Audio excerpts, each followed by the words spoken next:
Hey there, come in, come in. I reserved the space for you at the front seat. Hello, welcome to Hang with Oma. It's your girl Oma. Thank you for clicking to watch and thank you for subscribing to my channel. If you haven't already, is there a subscribe button on your screen? Please click it. A notification bell will pop up beside it. Select all so that you'll be notified every time I upload. If you're a returning subscriber, thank you for coming back. You're the real deal. You know I would always appreciate you. Thank you very much. Guys, today's video is a collaboration. This is officially my very first collaboration video, okay? I am excited. I am collaborating with my sister, that's Igbo Girl, no, that's local girl, Danica Kosy. Danica is a content creator here in Nigeria, based in Ondo State. She's a wife and a mom, and she creates very interesting things on her channel. You guys, if you have not been to her channel before, let me warn you, as you're going there, just get ready because you're going to get hooked, okay? Danica has a personality that is easily lovable. Should I use that word? Yes, it's easy to fall in love with her. So yeah, get ready. After watching this video, I'm definitely going to leave the link to her video that she collaborated with me in the description, so you can always go and check her out and then support her and tell her that you're coming from me, okay? Thank you, I appreciate that so very much. And if you're coming from Danica's channel, welcome. I want to sing for you, but my voice is so terrible. I want to sing. You are welcome to Hang with Oma. Let me not spoil this one I've sang so far by going further, because you are going to hate my voice going further. But thank you for coming. I appreciate you. Please hit that red subscribe button on your screen. A bell will pop up beside you. Select all so that you'll be notified every time I upload. Thank you very much. I appreciate you for coming. Today, as Igbo girls that we are going to be talking about, things that we've noticed that are slightly different in living in the east to living in the west, okay?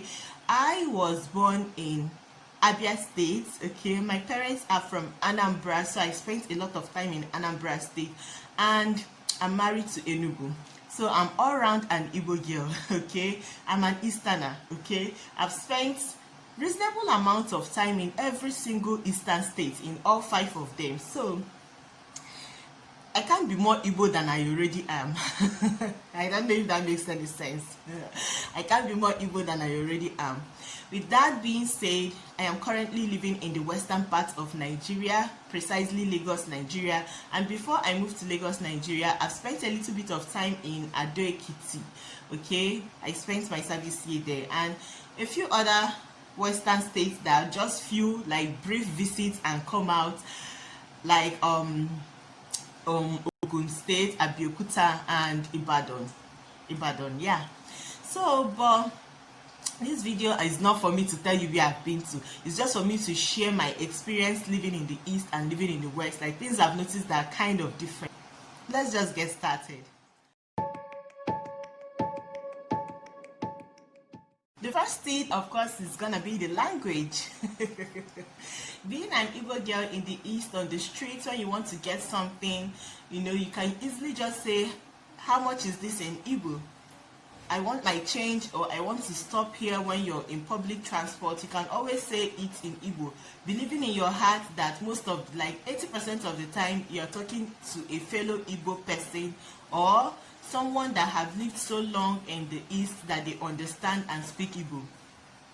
In the west, it's now reversed. Okay, when you're in the street trying to get something, usually the first thing that someone tell you is in Yoruba. They can tell you Ekaso, or what do you want, kilofe, or how much is this, or you want to stop from the bus. Usually you just say, oh wow.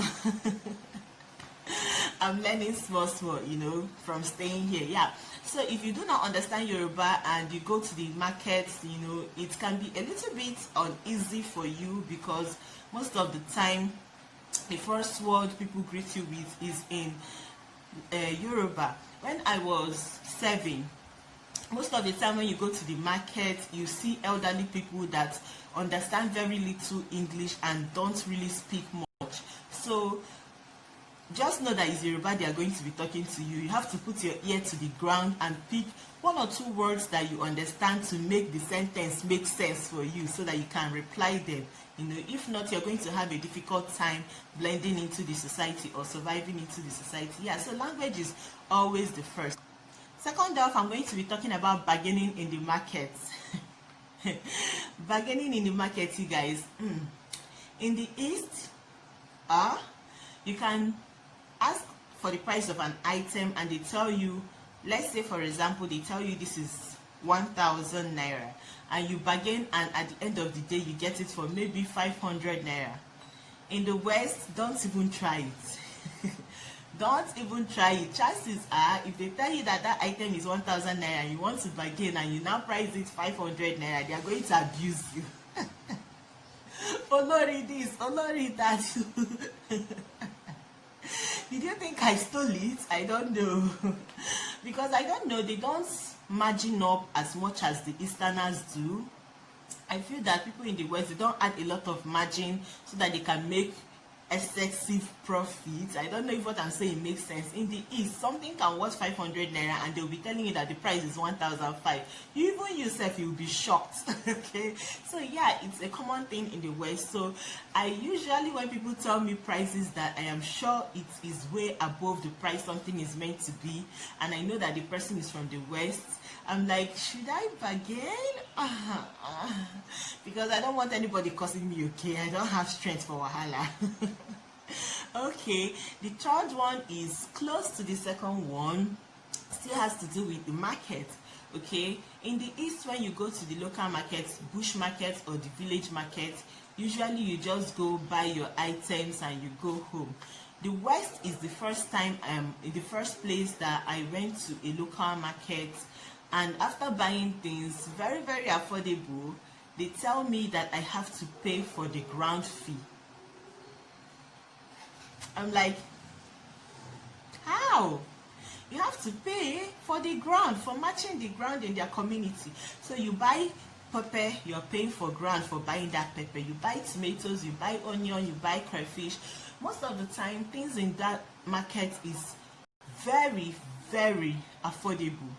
But every single item you buy, most of the time you pay for the ground fee for every single item you buy. I don't know who is collecting, I don't know who that money is for, but yeah, it's in the West. I heard it for the very first time. Okay, it's not in conventional markets in the West, it's in like local markets. I don't know if there is anything like seasonal markets here. Like in the East, we have something like Eke, Ore, Afo, Unko. You have predominant market days that you attend such markets. I don't know if there is anything like that in the West, but I assure you, I've been to a lot of local markets, like community markets, and I was asked to pay after buying every single item. Okay, so yeah, the fourth one is greeting.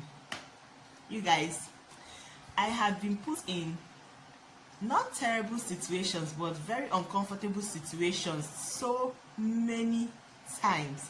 In the East, you can be going somewhere and you don't know group of people there and you just be walking. If you know just one person among the group of people, you can just say well done, or now well done, no, or you know, something like that, and you keep going to where you're going. In the West, you can pass a group of people and you don't know one single person there and you feel that you can just walk past. It's a lie. One person might end up shouting, "Auntie, well done," no, or "Auntie, good afternoon," no, or "Auntie," and then when you turn to reply, you will find out that the person calling you auntie is someone that is obviously much more older than you. You guys, I've been kept in a comfortable position because of this so many times that I have to learn to actually say something. If not, "Una well done," no, or "How far," or "Good afternoon," no, or you know, something like that, so that I feel uncomfortable when someone older than me is actually greeting me, especially greeting me first. Okay, so yeah, I have to learn to incorporate that in my person to greet people when I see them, whether I know them or not. But not saying boss, so, or to go about greeting random people in the market. I mean, like within your area of settlement. Okay, people you know that they probably have seen you once or twice, something like that. Yeah. The next one is postrating. In the East, we don't know what that is. Okay, the maximum respect you can give someone while greeting them is adding ma or sir. Good morning, ma. Good morning, sir. And you're going to where you're going to. You're not lying down on the floor to greet. When I was much younger, there was a time that we used to, put hand and do a mini bow like this, like this. Put like something like that, and the guys will have to bow a little bit, like something like that. But nobody does that anymore. Anyways, so yeah, that is that. In the West, when I was 7, you guys, my students used to greet me not lying down flat, but bend down with one hand partially touching the floor to say good morning auntie or good morning copper. Or it took me a time to adjust to it, because it's not in me, it's not a normal thing where I'm coming from. So yeah, that was something that I definitely had to get used to after seeing it done a couple of times. In fact, I was like, you guys don't have to do this, and the principal of the school was like, no, this is our culture, you can't come here and tell us not to do this. So I had to start getting used to it. Yeah, another one is asking for direction. This one is particularly specifically for Lagosians. Okay, in the East, if you ask someone for direction and they don't know, they can help you ask someone else they feel they know to tell you where you are looking for, or if they know, they will explain it to you so well that you cannot miss it. Okay, in the West, especially Lagos, don't even try it. See, even after asking 20 people, still check your Google for direction. Okay, because one person is going to tell you first of all take left, take right, turn round, rotate up and down, and that person will tell you something entirely different. The directions they will give you will so contradict itself, so much so that you'll be lost. Okay, so yeah, I've noticed that so many times. It's worse for you if you are driving. See, if you're driving your own, you're gone. Just put your Google map and find the location, so that if someone is telling you somewhere that is not within the location Google is telling you, you know that you have to japa. Okay. Yeah, and another one is nightlife. Okay, in the East, once it's getting to 10 p.m, everywhere is getting scanty. Even places that are supposed to be very active, once it's getting to 10-11 p.m, the road is free, everywhere is scanty.